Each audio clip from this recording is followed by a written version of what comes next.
구약성경 요나서 1장 17절부터 2장 10절까지의 말씀입니다.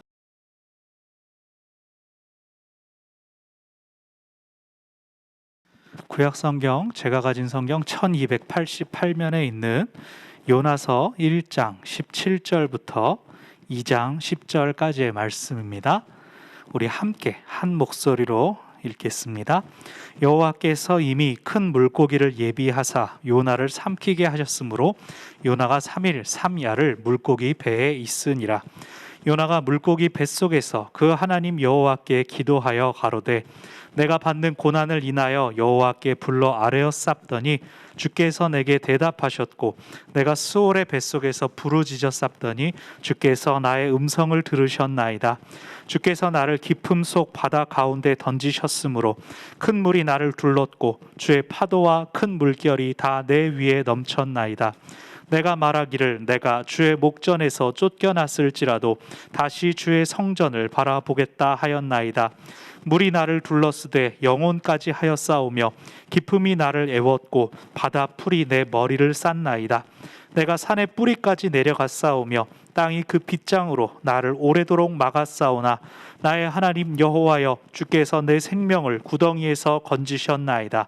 내 영혼이 내 속에서 피곤할 때에 내가 여호와를 생각하여 쌉더니 내 기도가 주께 이르렀사오며 주의 성전에 미쳤나이다. 무릇 거짓되고 헛된 것을 숭상하는 자는 그렇게 베푸신 은혜를 버렸사오나 나는 감사하는 목소리로 주께 제사를 드리며 나의 소원을 주께 갚겠나이다. 구원은 여호와께로서 말미암나이다 하니라. 여호와께서 그 물고기에게 명하심에 요나를 육지에 토하니라. 아멘. 몇 해 전에 저희 집 아이들을 데리고 놀이 박람회에 간 적이 있었습니다. 곳곳에 동화를 소재로 한 커다란 에어바운스가 있었는데 그 중에 커다란 고래가 있더라고요. 입을 딱 벌리고 있는 고래의 입을 한쪽에서 이렇게 타고 올라갔다가 안에서 방향을 바꿔 미끄럼을 타고 내려오는 그런 구조였습니다. 이 고래는 무슨 동화였을까요? 온라인으로는 지금 막 채팅 치고 싶은데 저희가 채팅을 다 막아놨기 때문에 힌트를 드리자면 이 이야기의 줄거리에는 나쁜 친구들한테 속아서 가출한 아들을 찾기 위해서 나이가 든 아버지가 바다에 나갔다가 행방불명이 됩니다. 그리고 아버지와 아들이 고래 뱃속에서 극적으로 재회하는 내용이 있습니다. 아버지는 목수고 아들은 목각인형, 피노키오죠. 분명히 그 고래 앞에, 그 고래 에어바운스 앞에 피노키오라고 써 있었는데 제가 아이들 데리고 가는 날이 하필 월요일이었기 때문에 더 그랬겠지만 몇몇 아버지들이 아니 요나가 이게 성경 얘기가 이게 다 소재가 되네 이러면서 갸웃갸웃하는 걸 봤습니다. 선지자 요나의 이야기는 아이들이나 어른들에게 모두 익숙한 이야기입니다. 하나님의 말씀을 받은 사람이 그 사명을 거부하고 도망갔습니다. 근데 하나님께서 그를 쫓아가시고 그에게 다시 사명을 맡기시게 되는 이 전반부의 내용이 있고 하나님께서 명하신 대로 사명을 감당하긴 하지만 그 후에 일어나는 일을 보며 또 하나님께 역정을 내는 요나와 또 그를 다독이는 하나님의 모습이 후반부에 나옵니다. 오늘 우리가 읽은 본문이 요나서의 전반부와 후반부를 구분해 줍니다. 요나서의 이야기는 많은 부분들이 이미 익숙하지만 우리가 익숙함 가운데 한 발 더 들어가게 된다면 몇 가지 의문점들이 떠오릅니다. 자, 우리가 아는 성경 인물들은 하나님께서 사명을 주셨을 때 어떻게 했습니까?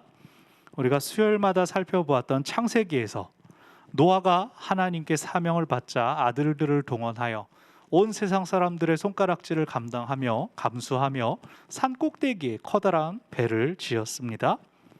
아브라함은 온 가족을 이끌고 풍요로운 도시를 떠나 사막을 지나 가나안 땅으로 이주했습니다. 다윗은 어떻습니까? 어린 나이에 기름 부음을 받았지만 정당한 때가 올 때까지 억울한 순간들을 감수하며 사울에게 정식 왕에게 10년 동안을 쫓겨 다녔습니다. 선지자들은 어떻습니까? 이사야 선지자는 3년 동안 한쪽으로만 누워서 살았고 솥동으로 떡을 구워서 빵을 구워서 먹었습니다. 예레미야는 2번 구덩이에 빠졌고 또 평생 독신으로 살았습니다.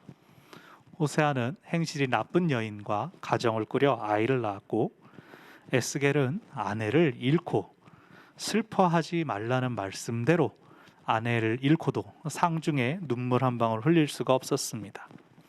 족장이든 왕이든 선지자든 하나님께서 찾아오셔서 말씀을 주셨을 때 다들 그것에 순종했습니다. 그것이 자신의 우선 순위에 있었음을 우리가 알고 있습니다. 그런데 요나는 1장 3절을 보면 요나가 여호와의 낯을 피하려고 도망갑니다. 그냥 못 들은 척 외면하고 그냥 뭉개고 자리에 앉아 있었던 것이 아니라 항구 도시 욥바로 가서 거기서 아예 다른 도시로 가는 배에 탑니다. 하나님께서 가라고 하셨던 니느웨는 팔레스타인에서 북쪽에 있습니다. 왕의 대로를 타고 육로를 따라 쭉 올라가면 도착할 수 있습니다. 근데 반대로 요나는 배를 타고 해로를 통해 도망갑니다.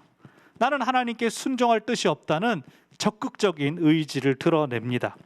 그래서 1장 3절을 보면 여호와의 낯을 피하려고 라는 표현이 2번 처음과 끝에 반복되어 나옵니다. 그리고 욥바로 내려갔다라고 하는 하향적인 방향이 제시되죠. 욥바로 내려갔고 3절에선 배에 올랐다라고 우리 번역엔 되어 있지만 히브리어 원문에서는 배로 내려갔다. 배가 육지보다 아래쪽에 떠 있기 때문에 배에 내려갔다. 그리고 배에서도 밑층으로 내려가 잠을 청했습니다. 그 당시 유대인들의 사고에 높이 계신 하나님, 하늘에 계신 하나님으로부터 또 하나님께서 지시하시는 북쪽으로부터 멀어지기 위하여 그는 내려갔습니다. 4절에서 하나님께서 큰 풍랑을 일으키셨는데 요나는 이미 배 밑에서 쿨쿨 자고 있었습니다. 그의 몸이 하나님께서 명하신 반대 방향으로 향했고 또 더 하시는 말씀을 듣지 않기 위해서 배 깊숙한 곳에 세상 모르고 잠이 들었던 것입니다. 하나님께서 일으키신 풍랑 때문에 배는 거의 깨어질 지경인데 그 안에서 요동하지 않고 깊이 잠들어 있었다라는 것은 무슨 뜻일까요? 그것은 요나가 단절을 택했다는 것입니다. 나는 하나님의 말씀도 듣지 않을 거야. 세상으로부터 난 그냥 싹둑 잘라졌으면 좋겠다. 그냥 스스로를 완전히 닫아버린 모습입니다. 선원들이 배를 가볍게 하기 위해 배의 짐들을 버립니다. 그러다가 맨 밑에 잠들어 있었던 요나를 발견하고 깨우죠. 잠에서 요나가 깨어나자마자 어떻게 반응합니까? 지금 풍랑이 일어서 다 가라앉게 생겼다라는 말을 듣자마자 요나는 이것이 하나님으로부터 온 것이구나. 하나님이 나를 찾고 계시구나. 나 때문에 풍랑이 일어났구나 라고 알고 있습니다.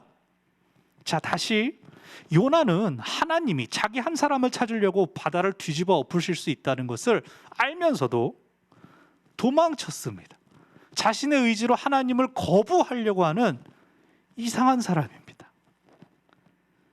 점점 거칠어지는 바다를 보면서 선원들이 이제 어떻게 하면 좋습니까? 당신의 하나님이 일으키셨다면 당신은 어떻게 할지를 알려주십시오. 그러자 요나가 나를 바다에 빠뜨리면 됩니다. 나를 바다에 던져버리세요 라고 이야기를 합니다. 이상하지 않으세요? 하나님께서 언제 잘못한 놈을 바다에 빠뜨려라? 죽여라? 그렇게 하셨습니까? 옛날 구약 저 질서가 없던 시절 모세오경 완전 초창기에 돌로 쳐 죽여라 라는 율법을 주셨지만 하나님께서는 잘못한 사람을 그렇게 물에 빠뜨리는 방법을 항상 요구하시지 않았습니다. 요나는 내가 죽으면 바다가 잠잠해질 것입니다 라고 이야기를 하는데 정확히 요나가 하기를 원하는 것은 무엇일까요? 하나님께서 무엇을 요나가 하기를 원하실까요? 하나님께서 원하시는 것은 요나가 하나님 잘못했습니다. 제가 니느웨로 갈게요. 제가 하나님의 말씀을 따르겠습니다 라고 하는 것을 원하셨을 것입니다.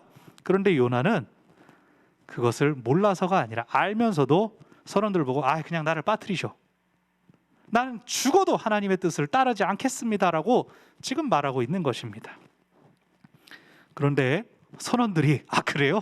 신난다 이게 아니라 어떻게 그럴 수가 있습니까? 아니요, 우리는 그렇게 하지 않겠습니다. 13절을 보면 선원들이 힘써 노를 저어서 배를 육지에 돌리고자 했다.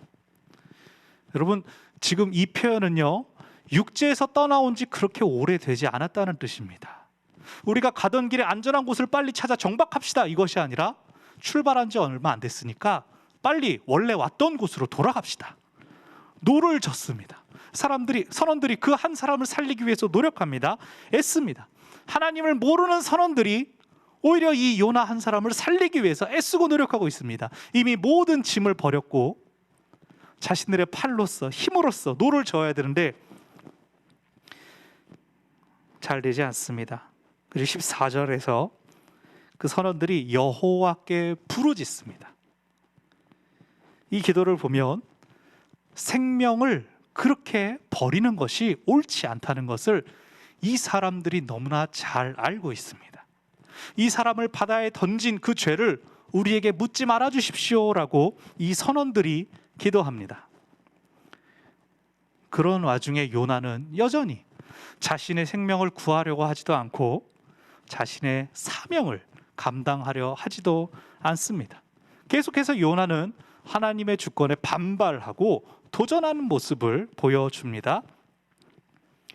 하지만 결국 선원들이 요나를 바다에 던지고 그랬더니 정말로 그가 말했던 대로 바다가 잠잠해집니다. 그 하나님의 명령을 거부하고 도망간 사람인데 그의 말대로 이루어지는 이상한 일이 또 바다에서 나타난 겁니다. 선원들은 이것을 보고 두려워하면서 하나님의 주권과 하나님께서 주신 사명을 알면서도 도망치고 불순종한 요나와는 달리 선원들은 하나님의 주권을 인정하며 하나님께 경배합니다.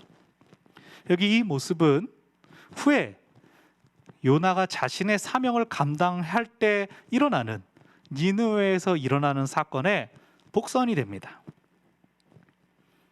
요나는 난 죽어도 사명을 감당하지 않겠다라고 생각해서 자기를 바다에 던져라 라고 사람들에게 말했고 또 그렇게 됐습니다.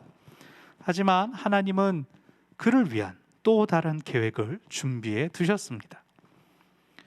배가 육지에서 충분히 멀어지지 않았지만 우리가 잘 알고 있는 것처럼 다행히 육지가 가까워서 파도에 밀려 도착했다, 그렇게 이야기가 흘러가지 않았습니다. 대신 큰 물고기가 나타나서 요나를 삼키게 하는데 사실 이것은 요나가 바랐던 죽음을 맛보는 것이었습니다. 여러분 1장 17절을 잘 읽어봅시다.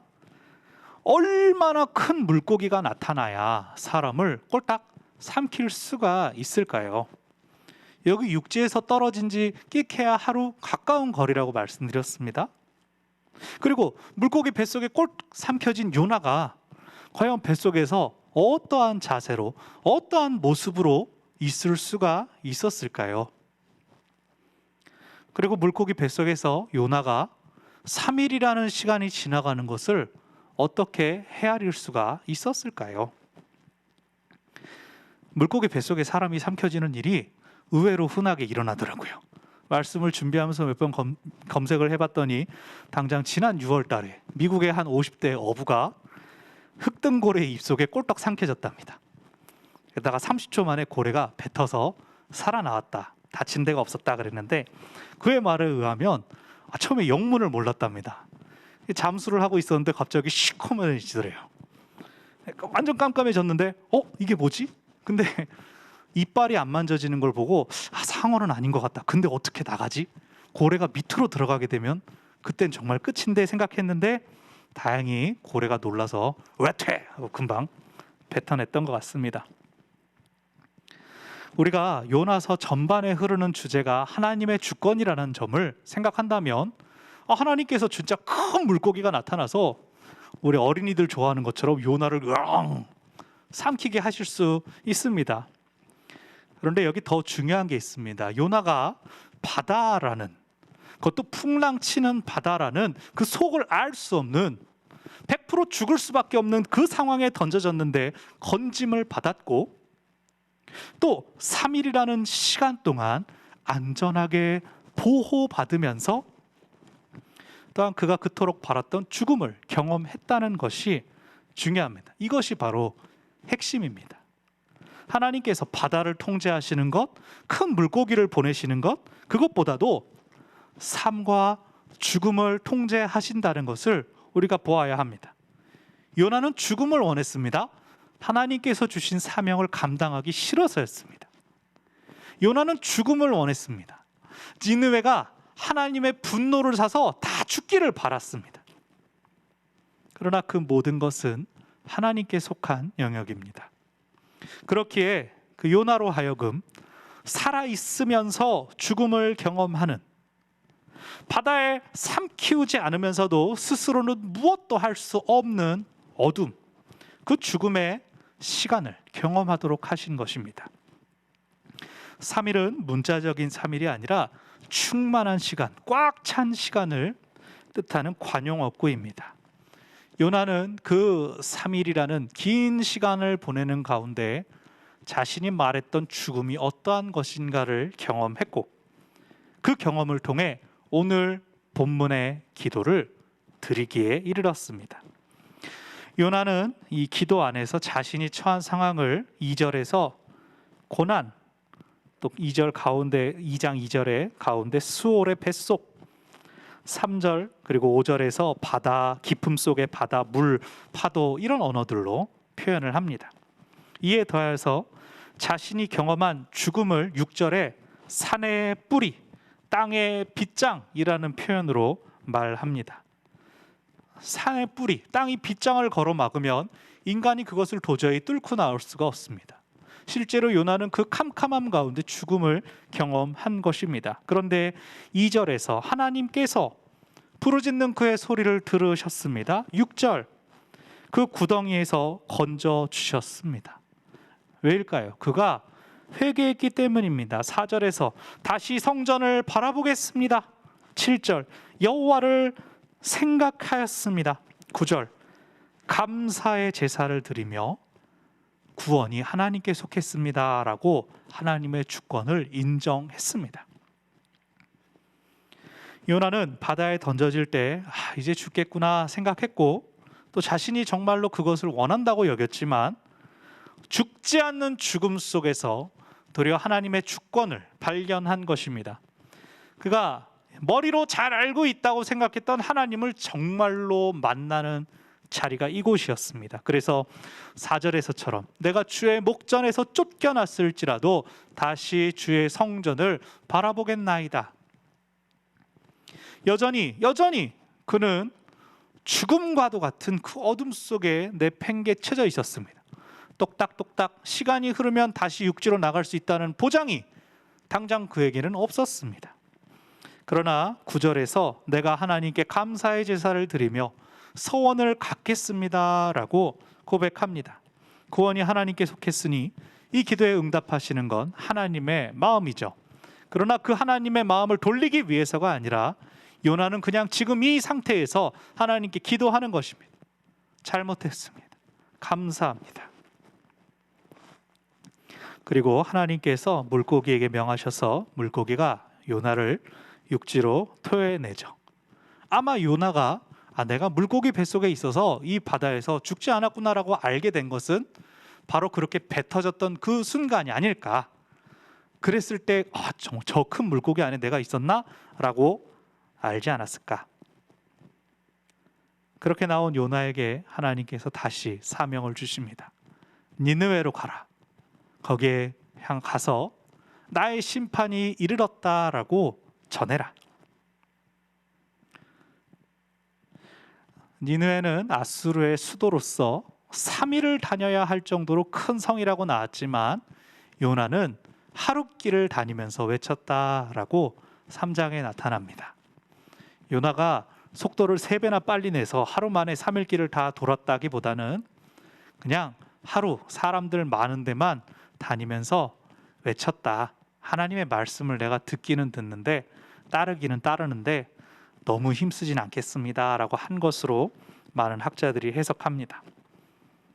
그런데 이 하루 만에 외친 심판의 메시지가 하루 만에 왕에게까지 올라갑니다. 그리고 온 성읍이 이 심판 예고에 반응합니다. 마치 하나님을 두려워하여 어떻게든 요나를 살리려고 했었던 선원들처럼 하나님을 두려워하여 온 니느웨 성이 죄를 뉘우칩니다. 왕에서부터 동물들에 이르기까지 베옷을 입고 금식하며 회개합니다. 하나님께서 이에 뜻을 돌이키시고 그들을 용서하셨죠. 그랬더니 4장에서 요나가 그제서야 밝힙니다. 내가 왜 도망갔는지 이제 말합니다. 4장 2절을 보면은 하나님께서 니느웨의 죄를 고발하라고 하셨는데 나는 그걸 듣자마자 하나님이 니느웨를 용서해 주실 줄 난 알고 있었습니다 라고 아주 얄밉게 얘기합니다. 이 2절의 중반부 이유를 보십시오. 주께서는 은혜로우시며 자비로우시며 노하기를 더디하시며 인애가 크시사 뜻을 돌이켜 재앙을 내리지 아니하시는 하나님이신 줄 내가 알고 있었죠. 그래서 자기는 속상하고 억울해서 또 죽겠다고 나를 데려가시라고 하나님 앞에 또 땡깡을 피우고 있습니다. 그리고 그 뒤에 이야기는 박넝쿨을 통해 하나님의 사랑을 알려주신 내용이 있습니다. 4장이라는 짧은 책 안에서 하나님의 말씀을 직접 받고 또 하나님을 가장 잘 아는 사람 요나가 유일합니다. 그런데 유일하게 요나는 하나님으로부터 벗어나려는 사람이었습니다. 여러분 보십시오. 요나서에 등장하는 모든 인물들 또 자연들까지도 하나님을 알게 되면 다 하나님 앞에 엎드러집니다. 하나님께서 명하시는 그 방향을 다 향하게 됩니다. 그러나 요나 한 사람만이 하나님을 가장 잘 알고 있는 그 사람이 하나님을 거부하는 방향으로 서 있습니다. 요나는 주권자이신 하나님을 거역한 것뿐 아니라 달아나려고 했습니다. 그를 위해서 자기 목숨을 버리려고까지 했죠. 그러나 하나님은 그를 꾸짖지 않으시고 사람들이 생각할 수 없는 방법으로 그를 구원해 주셨습니다. 단순히 목숨을 건져주시는 방식이 아니라 그가 그토록 바라는 죽음을 맛보게 하셔서 그의 삶, 사명을 다시 돌아보는 기회를 베풀어 주셨습니다. 아마 요나는 비록 어둠 속에 갇혀 있었지만 내가 죽지 않았구나, 내가 바닷물에 삼키지 않았구나 한 것을 감사하게 여겼습니다. 그런데 요나가 그의 기도 가운데에서 내가 쫓겨났지만 성전을 바라보겠습니다 라고 고백한 것은 사실은 이미 하나님께서 하고 계신 것입니다. 그가 도망갔어도 하나님은 참으셨고 요나를 다시 찾아서 그에게 기회를 주셨습니다. 하나님께서 요나 한 사람 없다고 그 사람이 아니면 당신의 일을 못 하시겠습니까? 심지어 여기 2장에서 이렇게 기도한 다음에 요나가 어떻게 합니까? 하나님께서 니느웨 용서해 주시는 것을 보고 또 불평하고 바다에 던져지기 전 모습으로 돌아가지 않습니까? 아유 그냥 나 죽을라요. 나 데려가십시오. 하나님께 구원은 하나님께 말미암습니다 라고 기도했지만 자기가 생각하고 자기가 판단하기에 그래도 민족의 원수는 벌을 받아 싸지 라고 생각했던 것입니다. 하나님의 자비하심을 알기 때문에 내가 심판 예고를 하지 않으면 저 사람들이 회개할 기회를 잃고 멸망하겠지 라고 생각한 것은 하나님께서 인격적인 분이심을 완전히 잊어버린 교만이었습니다. 그러나 하나님은 바로 그런 요나 한 사람도 참으셨습니다. 요나 한 사람을 위해서 바다를 뒤집어 엎고 요나 한 사람을 위해 큰 물고기로 사람을 물고 있게 하시고 요나 한 사람을 위해서 박넝쿨 하나를 피고 또 지게 하셨습니다. 온 세상의 주인이신 하나님께서 한 사람을 크고 지극하게 사랑하신 사랑이 요나서에 나타납니다. 그가 도망쳐도 불평하고 원망해도 있는 모습 그대로 사랑하시고 품어 주십니다.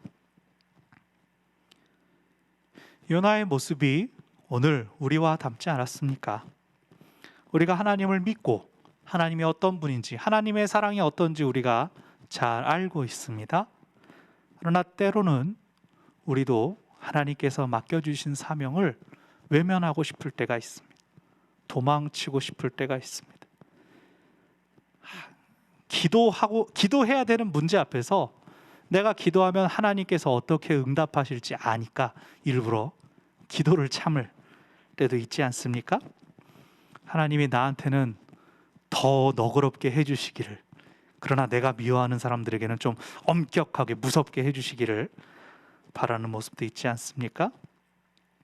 우리도 요나처럼 뜨겁고 감격하여서 그렇게 기도했으면서도 또 한순간에 그것들을 잊어버리고 이전의 모습으로 되돌아가기도 합니다. 그러나 하나님은 요나에게 그러셨듯 우리 역시도 한없이 사랑하시고 또 한없이 기다리시고 계속해서 기회를 주시는 분이십니다. 예배와 모임이 제한당하고 이 무더운 여름에 어디 마음대로 다닐 수도 없는 이 상황들이 우리의 마음을 마치 물고기 뱃속에 갇혀 있는 것처럼 느껴지게 하지 않습니까? 사방은 온통 어둠이고 나는 어디로 가고 있는가? 언제쯤 이 어둠에서 풀려나서 자유롭게 될 것인가? 알 수 없습니다. 하지만 우리가 자유로웠을 때, 우리가 많이 모였을 때, 그때라고 하나님의 뜻과 방법을 분명하고 확실하게 이해했던 것은 아니죠. 그러니 지금 우리가 느끼고 있는 답답함은, 막막함은 하나님께서 침묵하고 계시기 때문이 아니라 우리가 하고 싶은 것들을 못한다는 데서 오는 것입니다. 이 상황들, 환경들조차도 하나님의 손에 있다는 것을 우리가 기억한다면 우리는 이 어둠 속에서도, 부자유함 속에서도, 답답함 속에서도 오늘 요나가 기도하는 것처럼 성전을 바라보며 감사의 제사를 드릴 수가 있을 것입니다. 올해 초부터 금요 기도회를 이제 계속해서 시작을 할 때, 금요 심야 기도회 마칠 때 주기도문으로 마무리하던 것을 저희가 바꾼 것을 기억하실 것입니다. 이 기도회가 끝난 뒤에도 더 뜨겁게 기도하기를 원하시는 분들이 개인적으로 조금이라도 더 기도하셨으면 좋겠다 하는 마음이 있었습니다. 늦은 시간이기 때문에 많은 분들이 오랫동안 계시진 않았지만 그래도 조금이라도 더 개인적으로 더 기도의 호흡을 내쉬고 가는 분들이 계셨습니다. 그러다 최근에 다시 비대면 예배로 드리게 되면서 마무리가 저희가 알아서 이제 설교자마다 달랐는데요. 근데 제가 몇 주 동안 지켜보다가 발견한 것이 있습니다. 본당에서 예배가 마친 뒤에 온라인으로 우리 이집사님께서 음악을 더 틀어놓고 있습니다. 계속 본당에서 기도할 수 있었던 그때처럼 분위기를 해놓는데 항상 최소 5분 이상이 더 10분, 15분 계속 접속해 계신 것을 항상 보았습니다. 비록 모이지는 못하지만 각자의 처소에서 온라인에 접속한 상태로 성전을 바라보면서 기도하시는 그 장면을 제가 떠올리고 참 기쁘고 감사했습니다. 이제 다음 주부터는 99명까지 대면 예배 가능합니다. 여러분 다 오세요. 수요일, 금요일, 주일날 다 오세요. 함께 예배하고 함께 기도할 수가 있습니다. 하나님은 우리의 기도하는 소리를 들으십니다. 우리는 아무것도 안 보여도 하나님은 더 멀리 보고 계시고 더 많은 것을 알고 계십니다. 우리는 그저 기도하면서 지금에 주어져 있는 이 자리들을 지키는 것, 하나님이 주신 사명으로부터 물러나지 않는 것이 필요합니다. 왜요? 구원은 하나님으로부터 오는 것이기 때문입니다. 하나님을 알지 못해 하나님의 선택받은 백성들을 괴롭혔던 아수르의 니느웨도, 하나님을 거부하고 사명에서 도망쳤던 요나도 하나님 앞에서는 똑같이 사랑하는 당신께서 지으신 생명이었습니다. 하나님은 사람들의 생각, 사람들의 기준, 판단을 훨씬 뛰어넘으십니다. 그렇기에 때로는 하나님의 말씀에 순종하는 것, 하나님의 말씀대로 사는 것, 그것이 힘들고 어렵게 느껴질 때가 있습니다. 코로나 시대에 어떻게 예배하고 어떻게 기도하는 것이 정말로 하나님께서 기뻐하시는 것인지, 하나님께서 언제 우리에게 다 응답하실지 우리는 모릅니다. 더군다나 이 비대면의 지속으로 인해 중요한 결정이 계속 미뤄졌던 우리 교회 상황에선 더 그렇지 않습니까? 그럼에도 불구하고 오늘 요나의 기도를 기억하시기 바랍니다. 도저히 자신의 판단으로는 살 수 없는 그곳, 죽음 같은 상황에서 기도를 들으시는 주님을 기억하고 성전을 바라본 요나, 감사의 제사를 드리며 구원은 하나님께 속했습니다 고백한 그의 기도 후에 하나님은 그를 소생케 하셨고 다시 사명의 길로 보내셨습니다. 우리 교회가 또 우리 가정과 일터가 이 코로나 시대에 하나님의 일, 무엇을 어떻게 감당해야 할지, 사명은커녕 당장 우리 각자가 살아가고 있는 우리에게 주어진 삶의 자리가 캄캄하고 깊은 바닷속 같을지라도 어디서나 우리의 기도를 들으시는 하나님께서 우리가 있는 그곳에서 우리를 만나시고 우리를 구원하실 것입니다. 기도하겠습니다.